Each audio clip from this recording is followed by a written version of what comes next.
Okay na to. Blanca, Luna, ano bang ginagawa ninyo dito? Ba't di niyo sinasamahan ng nanay niyo sa baba?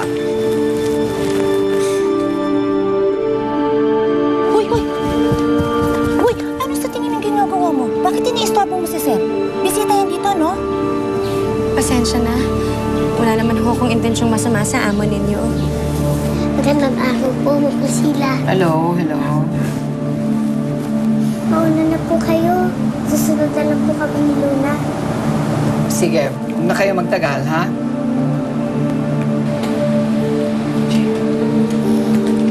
Tingnan nga natin kung nandito na lahat ng gamit ni Inay. Sino ka ba? Ako ang nanay ni Blanca. Binibisita ko lang siya dito.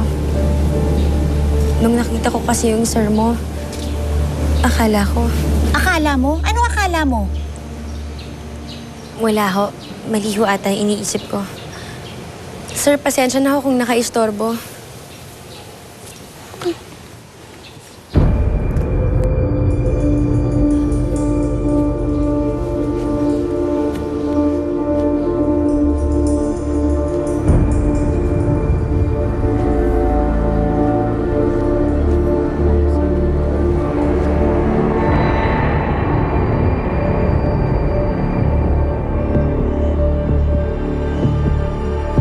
Dito na lahat siguro.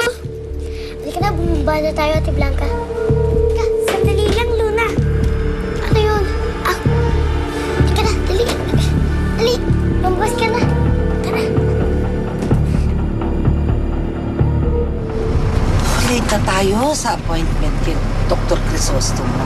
Ako, tita, pasensya na po. Kasalanan ko pa Hindi kasi yung pesteng bata na yun. Di ba nakita mo naman, tinapunan ako ng juice. Kung hindi dahil doon, hindi ako nagpalit ng damit. No, it's not you. It's not you, Divine. Eto, si Lydia. Kanina pa ako naghihintay rito sa van. Yung pala, prenting nakaupo doon sa garden at ginamit pang dahilan si Luis. Sorry po, ma. Tumigil ka nga dyan. Alam mo, ikaw matuto kang manahimik, Sabat ka ng sabat.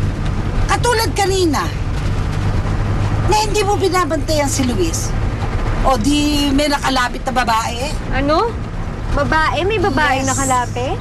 Eh babae, yung tunay daw na nanay mo, Blanca.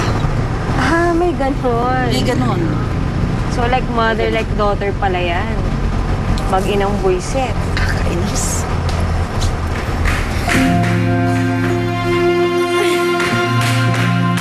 Blanca, anak?